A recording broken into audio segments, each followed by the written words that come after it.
Essa eleição de São Paulo, com a nossa candidatura sendo aprovada pelo povo no primeiro turno, vai todo mundo abrir os olhos para um novo tipo de política. Não tem um fundo eleitoral, não tem padrinho político, não tem tempo de televisão, não tem tempo de rádio. Presta bem atenção nisso. E não tem mais as minhas redes sociais. E vou vencer com o povo. Quero continuar em paz a entrevista, mas o que você fez, eu quero deixar registrado. O que você fez foi algo que eu nunca imaginei, nunca te falei e ninguém nunca falou isso por mim e tá desautorizado. É ex-coach, né? Autodenominado ex-coach, tá certo. É igual o Lula, ex-ladrão. Vocês têm que falar dele. Se eu sou ex-coach, você tem que falar que o Lula é ex-ladrão. Mas o senhor que é o candidato entrevistado aqui hoje, né? Mas é eu que faço a resposta, Pedro. Você faz a pergunta, eu faço a resposta. Se você quiser interferir, eu vou interferir no meio da pergunta. Você não deixa responder, cara. Eu fiz direito pra ouvir o que você tá querendo me explicar. Deixa eu entrar, eu tô de Paraty filmado. Pedro, sabe o que rolou? Sua pergunta. A sua comunidade no Discord, chamada Contabilização, faz seguidamente competições de cortes, premiando aqueles que têm mais visualizações. O último desses cortes veio em 26 de junho, foi um período de 26 de junho a 7 de julho, portanto um período já da pré-campanha. Isso não é exatamente usar uma estrutura maior do que a de muitos canais de televisão para fazer o que a lei eleitoral proíbe, ou seja, não configuraria, a seu ver, abuso de poder econômico? Não configura porque não tem esse pagamento, né? Eu nunca deixei de falar e propagar isso, só que dentro do período eleitoral, tanto de pré-campanha e campanha, não houve pagamento. E eu espero que as minhas redes voltem essa semana. Eu entendo que a justiça eleitoral, ela precisa de entender a economia da atenção, que é um jogo que está me trazendo até aqui. Numa entrevista a um canal do YouTube chamado Achismos TV, o senhor falou que criou esse campeonato de cortes e que quem tem mais visualizações, o senhor paga em dinheiro. Tem garotos ganhando 400, 600 mil reais por mês. Então, essa competição de 26 de junho a 7 de julho não teve remuneração em dinheiro? Teve. E esses 400 mil, você vai olhar, eu nunca paguei isso. Quem paga são as plataformas. Vou explicar como é que funciona. Inclusive, você que está assistindo, você pode aprender a usar no digital. Não é meu intuito na campanha, mas já que está trazendo esse assunto, é bom que todos os brasileiros saibam que realmente tem jovens ganhando muito dinheiro com isso. O TikTok, por exemplo, onde eu tenho 3,5 bilhões de marcações, para você ter uma noção, não tem ninguém na história da política brasileira que tem isso, nem o Bolsonaro. Mesmo derrubando todas as minhas contas, inclusive eu entendo como uma censura prévia, porque derrubaram meu site. Meu site não tem monetização. Então, derrubar um site do candidato, que é um meio de alguém achar ele, tem alguma coisa errada. Entendo, defendo a justiça, acredito que, inclusive, vou poder contribuir com isso, né, para que a justiça tenha uma leitura diferente dessa economia da atenção, que é usada na internet. Essa eleição de São Paulo, com a nossa candidatura sendo aprovada pelo povo no primeiro turno, vai todo mundo abrir os olhos para um novo tipo de política. Da minha parte, fiquem em paz, não coloquei, não coloco e não vou colocar meu dinheiro.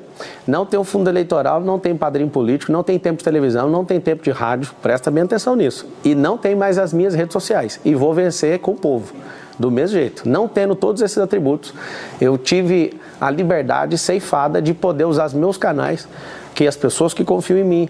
Se você não gosta, não tem problema. Eu também não tenho problema em ver você falando mal de mim. Eu quero que você tenha suas redes sociais. Eu achei que a censura prévia chegou e tirar a oportunidade de uma pessoa de falar pelos seus meios, que desse uma multa, que derrubasse as monetizações que estão falando, e eu acho que não foi respeitado isso. Boa noite, candidato. Estou vendo o senhor falar sobre a economia da atenção e queria tocar num assunto que a sua entrevista para o Flow Podcast, o senhor disse, vou abrir aspas, tá? No processo eleitoral, me perdoe, você tem que ser um idiota. Infelizmente, a nossa mentalidade gosta disso. E por ser um povo que gosta disso, eu preciso produzir isso. Preciso ter um comportamento que chame atenção. No debate de ontem, o senhor foi questionado sobre essa fala, mas o senhor chamou o jornalista de militante e não respondeu. Eu entendi que o senhor quis dizer que o senhor finge ser uma coisa que o senhor não é para conquistar voto. Economia da atenção. Mas eu te pergunto, não é exatamente isso que os políticos tradicionais do sistema, que o senhor diz que o senhor é contra, fazem? Não é assim que eles fazem? Malu, você fez a mesma coisa numa reportagem que você não fez pergunta nenhuma para mim no O Globo e falou que eu quero criar um partido com o Bolsonaro. Isso nunca passou na minha cabeça. Eu perguntei para o senhor. Não perguntou. Acho que se você puder mostrar a mensagem. Está aqui. Pode olhar. Eu nunca. Tá aqui. Pode olhar. O senhor negou, eu tinha minhas fontes. E aí você fez isso por quê? Porque você quis chamar a atenção. O que é a economia da atenção? Eu respondo e abro a oportunidade para você. Mas o senhor vai responder minha pergunta, né? Eu já estou respondendo. O fato de você não gostar da minha resposta não significa que eu não estou respondendo. Por Josias, eu também respondi. Eu falei que vocês fazem esse jogo, chama clickbait na internet. Joga uma headline, destrói a pessoa e depois vê o que vai dar. Eu não vou chamar de fake news, porque eu não gosto desse termo. É uma completa mentira o que você fez em relação a mim. Eu não estou armado aqui, não estou querendo problema com você, nem animosidade. Mas olha, quando você fala que eu estou fazendo isso, você também praticou isso, para ter seus cliques lá no Globo. Porque eu nunca falei isso para você. Eu nunca passou na minha cabeça. Você vai me ensinar a fazer jornalismo? Não, eu vou te responder naquilo que você está perguntando. Eu não tenho intenção de ser jornalista, eu sou prefeito de São Paulo, próximo prefeito. E eu quero mostrar para as pessoas que fica entalado aqui.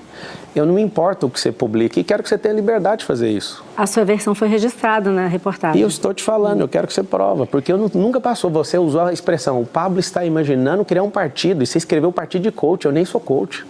Ah, não? Não. Entendi. Olha para você ver, não sou coach, você falou que eu queria criar isso. Eu não quis criar isso. Isso é uma invenção da sua cabeça.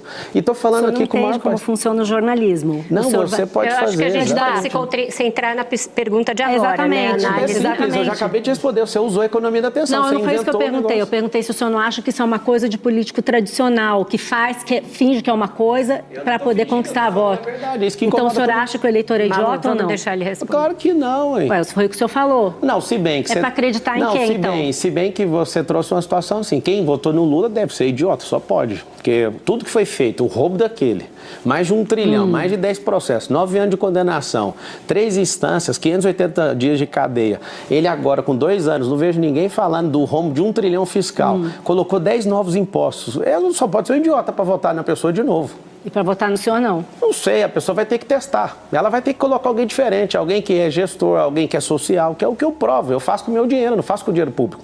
O ciúme das pessoas comigo e estão tentando me parar é porque eu já faço com o meu próprio dinheiro. E eu estou de saco cheio, eu quero ajudar. Essa é uma questão minha. Eu quero continuar em paz a entrevista, mas o que você fez, eu quero deixar registrado. O que você fez foi algo que eu nunca imaginei, nunca te falei e ninguém nunca falou isso por mim e está desautorizado. Eu nunca pensei em fazer isso. Nem sou coach, nem criar partido de coach, muito menos com o Jair Bolsonaro. Eu não pensei isso. Você aproveitou da economia da atenção, que meu nome está hypado. Candidato, o senhor é coach, eu sou jornalista. Eu não sou coach, eu acabei de falar. Quando o senhor foi preso a primeira vez em 2005, eu cobria o Mensalão. Quem? Quando o senhor foi preso a primeira vez em 2005, eu estava cobrindo o Mensalão. Então o senhor não vai me ensinar a fazer jornalismo. Eu não estou te ensinando, você só objetivo. Gente, vamos fazer assim, vamos rodar. Eu apurei.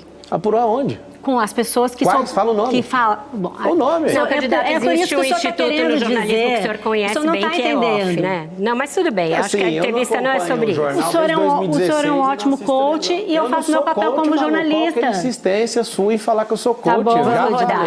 Amanda, por favor. A economia da atenção. Boa noite, candidato. É ex-coach, né? Autodenominado ex-coach, tá certo. É igual o Lula, ex-ladrão. Vocês têm que falar dele. Se eu sou ex-coach, vocês têm que falar que o Lula é ex-ladrão. Mas o senhor que é o candidato está entrevistado aqui hoje, né? Então vamos lá. Na sentença, o juiz fala claramente ali que o seu objetivo em participar do esquema ali era ganhar dinheiro fácil. Então eu queria devolver para o senhor isso. O objetivo ali era esse mesmo? Era ganhar dinheiro fácil? Eu ganhei um salário de R$350 e não tinha dinheiro para pagar advogado. Estou com a minha carteira de trabalho aqui, se você quiser, que você é um cara investigativo, eu te dou ela aqui no intervalo, você tira a foto dela inteira, eu vou te mostrar uma coisa, até para te ajudar nisso aí, que aí mata o assunto. Dia 1º de maio de 2003, eu tinha 16 anos de idade e a carteira estava assinada. Eu fui mandado embora desse emprego, eu era operador de áudio, e por uns 6 meses eu fui prestar serviço para essa pessoa, né, na condição, né, de confiança, de alguém que eu já conhecia. Da igreja, né? Era o pastor de jovens da época. E aí, eu, muito jovem, querendo ajudar em casa e pagar minha faculdade, entrei nisso, foi uma latada na minha vida, me envergonho de ter envolvido com esse tipo de gente. Só que na hora que acabou isso, eu fui processado, né, por longos 13 anos, isso foi assustador para mim. Você vai pegar a minha carteira de trabalho, no mesmo ano, está registrado como atendente call center. E eu fiquei quase 8 anos numa companhia. E aí, o que acontece? Se eu fosse o bandido e quisesse dinheiro fácil, eu ia arrumar serviço de carteira assinada para quê? Então, você pega meu imposto de renda, você vai ver que está ali declarado o que eu ganhei na carteira. E fui crescendo e fui um dos melhores funcionários dessa companhia. Então, eu não tenho nadinha para me curvar para bandido. Eu não sou bandido. Se você investigar e achar o que eu tirei de alguém, porque os candidatos, né, de forma deselegante e desespero, porque todos caíram na pesquisa e eu estou subindo igual um foguete aqui na cidade de São Paulo. Eu estou perguntando coisa do processo, não tem nada a ver com o candidato. Mas eu estou te falando. Mas é eu que faço a resposta, Pedro. Você faz a pergunta, eu faço a resposta. Se você quiser interferir, eu vou interferir no meio da pergunta. Então, posso terminar? Claro. Então, vamos lá. Eu tenho uma história de trabalho digna. Tem 13 anos da minha entrada de carteira de trabalho até a minha saída. 13 anos, certo? Os candidatos falam, você roubava velhinhas. Eu nem sei quem são essas pessoas. Eu trabalhei para um cara, que esse cara fez isso, inclusive cumpriu cadeia, foi condenado. Eu fui prescrito porque não tinha nenhum crime na minha vida antes disso. Inclusive, eu não dei conta de ter uma defesa... O senhor prescreveu por causa da idade. É porque se você tiver antecedente, você não deixa responder, cara. Eu fiz direito para ouvir o que você está querendo me explicar. Deixa eu terminar de responder, ué. Fiquei 5 anos na academia de eu te ensinar. Você tem atenuante se você não tiver nenhuma passagem antes. Eu nunca tinha passagem. Então, se você deixasse eu responder, eu ia te explicar que isso é um atenuante. Segundo, menor de 21 anos. E você sabe o que aconteceu? Se eu tivesse uma defesa técnica, se eu tivesse um Nelson Williams que está sentado aqui, eu nunca ia ser condenado disso aí. Sabe por quê? Porque a condenação foi na primeira instância. A gente não chegou aí para o trânsito em julgado. Significa o quê? Não existe condenação transitada em julgado. Não, porque por isso que eu estou te explicando. Então, eu termino a resposta te falando. Isso não vai diminuir nenhum brilho. A imprensa está pegando áudio disso. Eu já não fui condenado, prescrito, e não foi nem transitado julgado. Eu estou em paz em relação a isso. Certo. Sabe, ano que vem vai fazer 20 anos disso. E todas as vezes que vocês tocarem nisso, eu vou dar uma ferida. Precisamos revisitar os áudios do Petrolão, do Mensalão, e reviver a moralização desse país. E eu te agradeço pela pergunta, Pedro. Candidato, o senhor falou que esse processo vai fazer 20 anos, que o senhor já respondeu por ele já prescreveu, isso tudo é verdade, mas o eleitor está conhecendo o senhor majoritariamente agora. O senhor sempre teve muitos seguidores, milhões deles espalhados pelo Brasil. O eleitor de São Paulo está tomando conhecimento da sua trajetória agora, então é lícito que essas questões voltem, porque afinal é uma condenação, não é qualquer coisa. A gente está falando de uma condenação. O senhor disse que o senhor consertava computadores. Nos últimos dias surgiram áudios mostrando uma certa intimidade com os integrantes do esquema, inclusive uma preocupação da sua parte quando o pastor Danilo foi preso ou começou a ser investigado. Eu trago isso à baila porque o senhor também já ensinou em diversas ocasiões que o candidato Guilherme Boulos teria relações com drogas. No Flow, na semana passada, numa hora se referindo aos seus adversários, o senhor falou, esse povo que mata os outros. O Igor até fez assim, nossa, calma, você falou, eu tenho que falar isso mesmo, tal. Me parece que quando é com o senhor fica muito sentido, se sente injustiçado, mas quando é com os outros, o senhor não tem muito cuidado. Isso não demonstra um pouco de 2 pesos e 2 medidas no trato da reputação dos outros, candidato? Na verdade, é uma questão de fazer perguntas. Quem matou o Celso Daniel, né? Pois é, até hoje está sem resposta. Pois é, a gente sabe, mas falar, a gente morre também, então é melhor ficar caladinho, né? Ali é uma baixaria. Eu peço perdão para o eleitor, porque eu saio de casa pensando, hoje vai ser o dia da nobreza. Mas não tem como, eles estão desesperados, porque nunca na história da Prefeitura de São Paulo alguém está concorrendo contra a máquina municipal, estadual e federal. Sem as suas redes sociais, só com Deus e com o povo. O senhor é muito bom de retórica, o que eu estou perguntando não é isso. Eu estou perguntando se o senhor não usa, o senhor, como orador, que se gaba de ser um excelente orador, e o senhor de fato é. Se o senhor não usa de 2 pesos e 2 medidas quando o senhor cobra, que em relação ao senhor não se remexam fatos que estão documentados, são uma condenação judicial, e em relação aos outros, o senhor joga fatos no ventilador sem nenhum cuidado. É a mesma coisa que a para-choque de comunista faz. Ela fala um monte de coisa que é para eu gastar meu tempo para não atacar os outros. Que ali tem um consórcio comunista, e aí eu já respondo sua pergunta e você fica satisfeito. Um comunista com a ideologia de extrema esquerda, que eu nunca vi nenhum de vocês falando que o Boulos é de extrema esquerda. Ele é uma vergonha até para o PT. É uma derrota para o PT ter ele de aliado. Ele é extrema esquerda. Eu acho que eu pego leve demais. Nunca o Boulos será prefeito dessa cidade. Isso é uma questão pessoal. Eu jamais entraria na eleição de prefeito de São Paulo. Só que quando eu vi Sacano Salles, e aí eu vi todo mundo do mesmo lado, eu falei, esse negócio está desbalanceado, eu acho que isso pode comprometer o futuro do país. Eu entrei, não sei se acompanhou, Vera, eu fiz um vídeo falando o seguinte, que se não tivesse um candidato que entenda de mentalidade, prosperidade, para tirar nosso povo da miséria e desse sequestro emocional que a esquerda colocou, em 30 dias automaticamente eu seria pré-candidato. E ninguém apareceu. Eu não estou falando que o Salles seria o melhor, não, mas o fato de eu perceber que Valdemar Costa Neto, que é antigo do Mensalão, fez a movimentação e pôs o Bolsonaro sequestrado nisso, eu falei, tem alguma coisa errada. Eu vou entrar para atrapalhar. Mas o senhor mesmo não disse que o senhor queria entrar no PL? Eu fiz isso. Queria entrar justamente Mas já quando não era o Bolsonaro... Valdemar? Ele está lá a vida toda. Mas é porque o Bolsonaro que manda lá. Quando eu percebi que ele não manda, mesmo ele tendo reconstruído um partido que estava jogado às traças, eu percebi que ali não dava para entrar. O senhor também não manda no seu partido, o senhor também Ixi, é isso mesmo, é por isso que eu quero, eu defendo. Bom você levantar isso, Malu. Eu defendo que aqui no Brasil seja como nos Estados Unidos. Que todo candidato, se quiser sair sem partido político, que ele tenha um registro dele deferido para disputar as eleições. É constrangedor acordar todo dia com a notícia de um partido. Partido é um negócio que todo mundo fica louco, tem mais de 30, não sei que jeito que está a composição hoje por causa das federações, mas um partido político é um lugar onde as pessoas ficam com um síndrome maluca de vamos vender, vamos implodir, vamos tirar o fulano. O Sabará que está aqui, que era secretário do governo Tarcísio, ele experimentou algo no Partido Novo, que a gente acreditou, o Novo é top demais, derrubaram a candidatura dele. Foram desleais com ele. Ele é um cara que veio para cá para trazer essas conexões e trazer essa experiência política de tirar a gente da rua, comprovadamente, 3.500 pessoas com a Arca ainda deu emprego. Ele veio abrir isso, mas eu sinto a dor que ele sentiu, porque tiraram a minha candidatura também. O Silvio Santos, por exemplo, se ele tivesse sido presidente do Brasil, o Brasil ia para outro rumo, mas a gente ter Lula, ter Dilma, ter um povo que não consegue levar esse país adiante, que não consegue mudar a mentalidade de um povo, a gente está perdendo tempo, há décadas que a gente está envolvido nisso. Então, assim, fica aqui meu registro de indignação. Você tem utilizado de um processo de porte de droga para acusar o candidato do PSOL, Guilherme Boulos, né? De um processo de uma pessoa com o mesmo nome dele. Você não é uma pessoa, você não é inocente, você é uma pessoa inteligente, você sabe que se trata de uma outra pessoa e havia inclusive construído uma estratégia para divulgar isso no último debate, perto das eleições. A minha pergunta, candidato, você acha essa estratégia, isso honesto?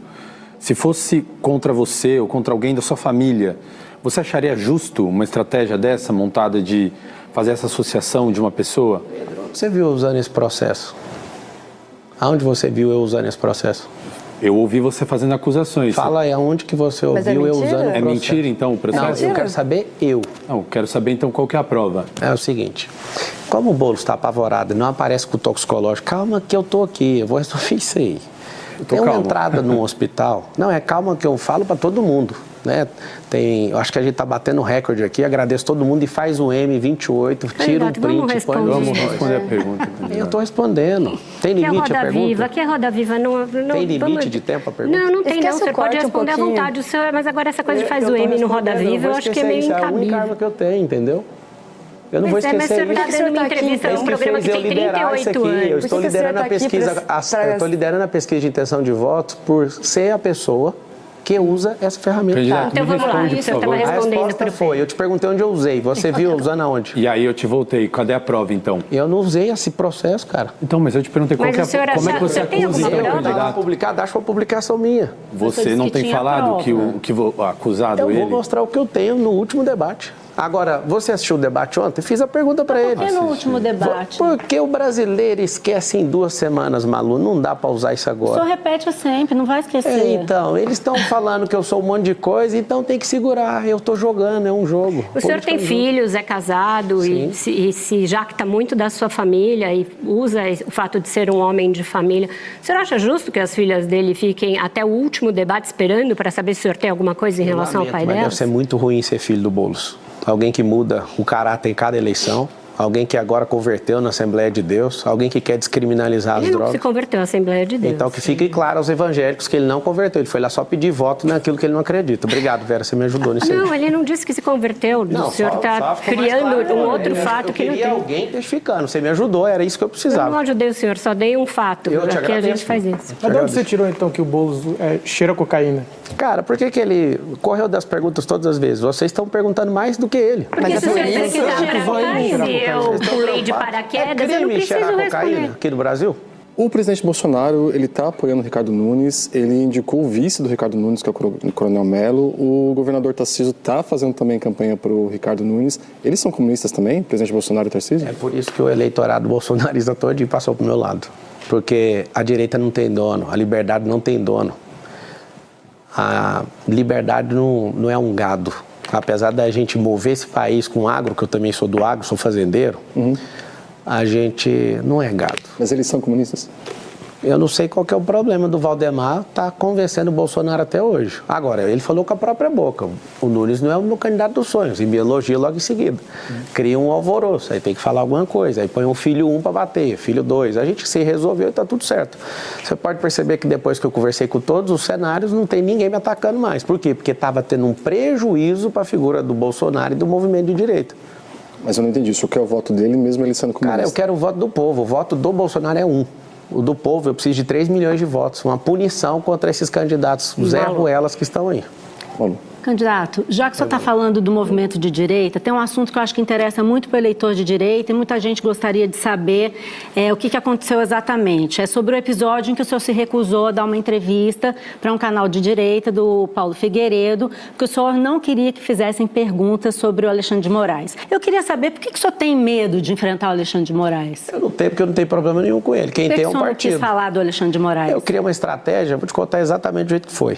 Eu estava precisando da atenção dos bolsonaristas. E aí eu acordo de manhã, ligo para o Sabará, exatamente assim que aconteceu. Sabará, cancela essa entrevista com ele. E aí criou alvoroço, né? Ele é um pouco desesperado, o Paulo Figueiredo. Não é à toa que ele está enfrentando o problema que ele está enfrentando, né? Porque ter coragem para sentar o peito numa lança, eu não sei qual que é a lógica disso. Ele criou o estardalhaço, parou o Twitter, ficou todo mundo maluco. E no mesmo dia eu vou lá e comento no Instagram do presidente Bolsonaro, o Carlos me responde, aí eu fui para cima. O que eu fiz com isso? Eu acendi o bolsonarismo. Fui, ataquei o Carlos por 3 vezes, liguei para o presidente Bolsonaro, ele falou, para de bater no meu filho. Aí o Nicolas entra na jogada e tira. Sobre o Alexandre de Moraes, qualquer exagero que tiver da parte dele, que o CNJ entre em ação, que ele responda por tudo. O CNJ não pode investigar ministros do Supremo. Então pronto, que seja o Senado. O que o senhor acha do corte do X? É a mesma sensação que eu estou sentindo com as minhas. Eu acho que agora o Brasil inteiro está sentindo o que eu estou sentindo. O Elon Musk chamou ele de ditador. O senhor acha que o Alexandre de Moraes é um ditador? Você tem que fazer pergunta para o Elon Musk, ele que responda pelas coisas dele. Estou perguntando se o senhor acha que o Alexandre de Moraes é um ditador. Eu acredito que tem um desequilíbrio dentro da República e eu acho que as competências do Supremo Tribunal Federal, eu como jurista posso falar com tranquilidade que eu sei o que é o Supremo. O Supremo está muito político. Ele está tentando dosar uma radicalidade que a gente teve no passado. E eu acho que já passou do limite. Então, todo respeito aos 11 togados ali na Suprema Corte, esse é um recado meu pessoal para vocês. Já passou essa onda. O Brasil precisa ser unificado. A gente precisa baixar essa pressão e a gente precisa retomar isso. Através de São Paulo, nós vamos retomar esse país. É um recado meu para os 11 ministros do Supremo Tribunal Federal. Nós confiamos na justiça. Não precisamos ter uma corte política. Vamos voltar a defender a Suprema Carta, a nossa Constituição Federal de 1988. Ela precisa ser defendida por vocês, não precisa legislar e nem atuar politicamente. O senhor defenderia o impeachment? Quem defende o impeachment é o Senado.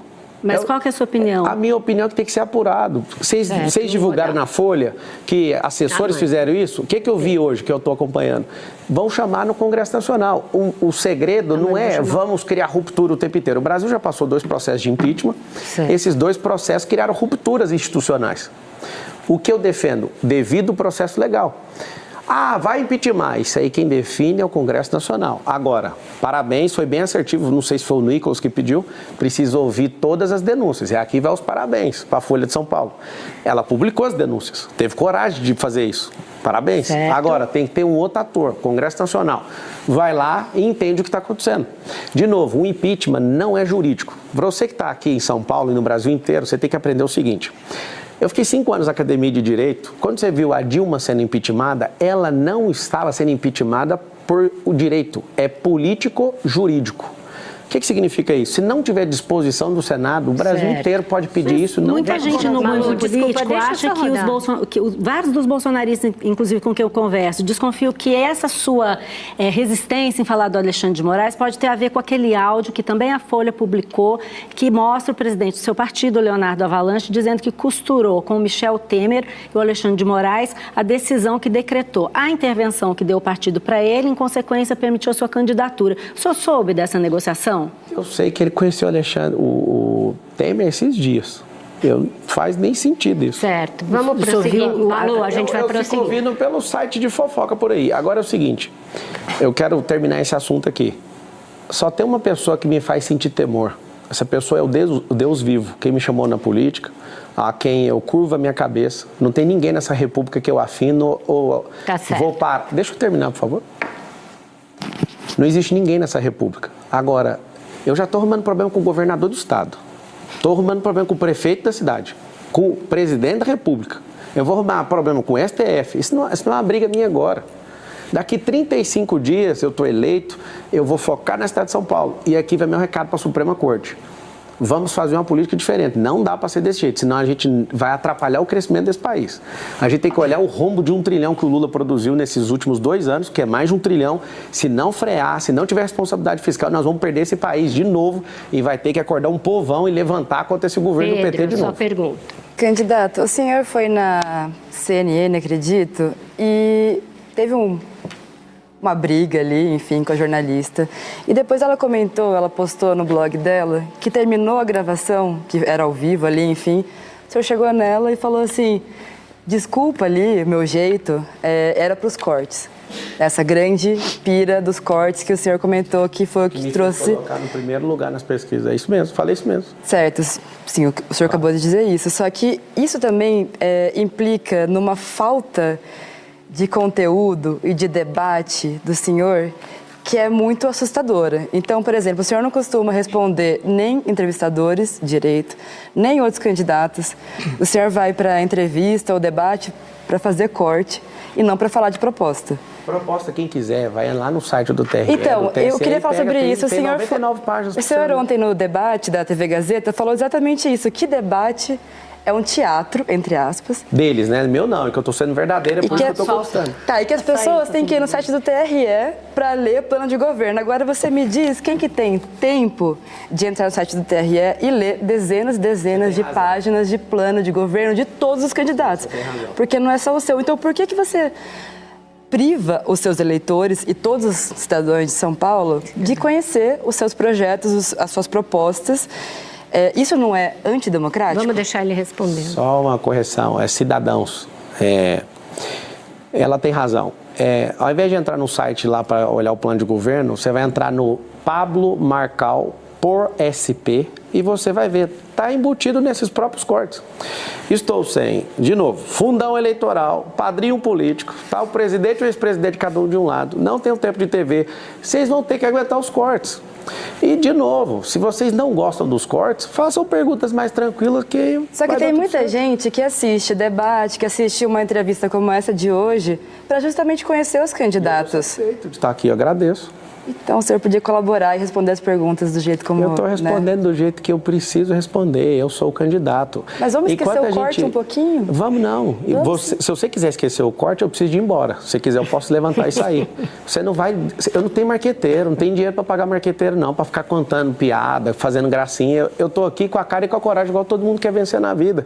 Você quer tirar a única coisa que você fazer? Tá, o senhor não pode falar sobre proposta, então, que era a única coisa que o senhor deveria fazer. Mas então a gente também pode perguntar sobre proposta. Deixa eu aproveitar. Aqui que é interessante que a Amanda falou, que vai ficar um corte bem legal. É o seguinte, o que vocês precisam entender é que a gente precisa ver quem é viável, aguenta pancada, e a gente tem que discutir valor. Quem é de família, quem quer gerar emprego, serão 2 milhões de empregos. Sabe como que a gente vai fazer? Com um cinturão empresarial. Vai ter 120 quilômetros de área dentro da cidade de São Paulo, que a gente vai aprovar junto com a Câmara, para trazer benefícios, para você ter emprego aí. Eu falo isso toda hora, tem vários outros, eu terminar. Pode falar olhando para a gente, não, mas a gente não... desculpa tragar o seu... Mas o senhor está usando a entrevista para fazer os seus cortes, então fica uma coisa meio distópica. O senhor gosta da palavra distópica? Não, ninguém quer mandar no senhor, a gente quer conduzir uma entrevista, quer bater um papo com o senhor. Eu estou batendo papo, só que eu tenho que aproveitar o tempo que eu tenho de televisão, que é só hoje. Tá bom, eu acho isso um pouco vazio e eu acho um pouco feio. É só votar no Boulos. Não, não vou votar no Boulos, candidato. Não vou votar. Não sei que eu vou votar, mas não é isso que está em discussão. Mas pode você falar que não vai votar nele, eu já fiquei animado. Então o senhor veio para realmente lacrar, candidato. É engraçado. É difícil qualquer pessoa no Brasil hoje vencer o presidente Lula. Ele sem a máquina, fazendo uma análise. Ele sem a máquina na mão, venceu o presidente Bolsonaro com a máquina na mão. Eleição é um negócio muito perigoso. A não ser que ele tenha um comportamento do Biden, pelo envelhecimento, com todo respeito, a idade chega para todo mundo. Eu tenho 37 anos, o Lula vai estar com mais de 80, se eu não estiver errado, aí em 2026. Se ele tiver do jeito que ele está hoje, dificilmente, na minha avaliação, alguém vence ele. O Bolsonaro está inelegível. Acho que dificilmente qualquer outro governador do estado consiga ter punch para fazer isso. O que é o ideal? O ideal é que volte à normalidade, o Bolsonaro consiga ser elegível para que ele dispute com o Lula e vá para esse final, esse acerto de contas para ver quem é o mais popular. E que o governador Tarcísio parta para a reeleição, para continuar fazendo o que ele tem feito muito bem feito. Inclusive, você vai ter meu apoio, governador. Não precisa me atacar mais. E eu vou cumprir isso, e se precisar, e o povo estiver comigo nisso, do jeito que está agora, né, que está assustador, a pesquisa Veritas ali, a intencional, eu estou com 36 pontos. Na espontânea eu estou com 30, deslocado do pelotão inteiro. E essa pesquisa, para quem não sabe, ela foi a única que acertou, em cheio. O próprio governador Tarcísio falou com a boca dele, ninguém acreditava na eleição do Tarcísio, e ela falou que ele ia ganhar, e ganhou. E a gente vai ganhar também no dia 6. Então você está dizendo que se não tiver outro para enfrentar o Lula, vai ser o senhor, é isso? Não entendi. Que se não tiver nenhum outro, se o Bolsonaro não puder enfrentar o Lula, vai ser o senhor? Eu deixei claro aqui, só se ele tiver. Nem o senhor? Ninguém ganha dele, ele com a máquina na mão. O Lula, ajuda a gente, cara. Termine esse governo com honra, acha alguém. Não adianta ser o Boulos, que ele é de extrema esquerda. Você sabe que você tem vergonha dele, mas tá faltando candidato aqui. Deixa São Paulo comigo, arruma um sucessor. Não é o taxado que ele é incompetente, ele já mostrou que gestão não é com ele nem economia. Arruma alguém, sai em alto estilo, faz o melhor governo da sua vida, recupera esse 1 trilhão que você acabou de colocar de rombo fiscal. Se você repetir um número que você colocou nos nossos lombos por 2 anos, você vai ser o presidente mais incompetente da história. Dificilmente. Se você estiver bem emocionalmente, eu duvido que alguém ganhe do senhor. No dia 25 de agosto, o senhor publicou na... A gente já viu um presidente de partido que tem suspeita de envolvimento com o PCC, seu despachante aéreo, suspeita de envolvimento com o tráfico de drogas. Seu parceiro, Renato Cariani, que esse senhor disse que mudou sua vida, o senhor não vai poder dizer que não sabia nem nada, se tornou réu sob acusação de tráfico de drogas, associação com tráfico e lavagem de dinheiro, numa denúncia que foi aceita em fevereiro, e depois disso o senhor fechou um negócio com ele, inclusive naquele seu canal de cortes, na sua comunidade do Discord, manda marcar Pablo Marçal, prefeito, e Cariani. Então, é uma relação bem casca de bala. Como vai ser esse processo seletivo se pessoas tão próximas do senhor estão envolvidas em tanta coisa e o senhor diz que não sabe? Eu conheci o Cariani num podcast e ele me fez um desafio para mudar de vida. Eu era inflamado igual o Boulos. Pesava 100 quilos e esse cara mudou minha vida. Agora, o Estado Democrático de Direito tem que fazer o seguinte, tem o contraditório e a ampla defesa. Ele que se defenda, se ele tiver errado, que ele pague. Nunca falei que eu passo a mão em nada. Agora, a gente tem um problema aqui no Brasil de acabar com a vida de uma pessoa porque ela está sendo processada. Eu fui em Paraisópolis, tirei foto com 500 pessoas, aí colocou no jornal, Marçal tem ligação com o primo, sei da onde, do PCC. Eu vou pedir certidão de nascimento de alguém? Não, mas esse é seu amigo, parceiro. Eu fiquei amigo negócio dele, ele mudou minha vida. Cariani, obrigado por você transformar esse país. Mas como que é esse processo seletivo? Entra qualquer um? É o que eu tô te falando, ele não é alguém que trabalha para mim, ele não é submetido a mim, ele cuida da vida dele. Mas ele é seu sócio. A gente fez aquele programa justamente para mudar a vida dos outros. Eu sou um educador e ele mudou minha vida e a gente está mudando a vida de muita gente através do ensino. Só lembrando essa denúncia, um minuto, Pedro, um minuto. Lembrando essa denúncia aceita pela Justiça, portanto ele é réu, não é qualquer acusação. Ele é acusado de ter emitido notas frias para desviar 12 toneladas de insumos químicos que, na verdade, eram usados para refinar cocaína e crack. O senhor tem demonstrado muita preocupação com a questão das drogas. Isso não arrepia o pelo do seu braço? Meu braço? Por que meu braço? De ficar arrepiado, 12 toneladas para... Cariani, eu acredito na sua inocência. Conheço seu coração. Cara, se tiver devendo, pague. Se não tiver, eu vou ser o cara do seu lado para cobrar todo mundo que destruiu sua reputação. Vá para cima e obrigado por você ter mudado a minha vida.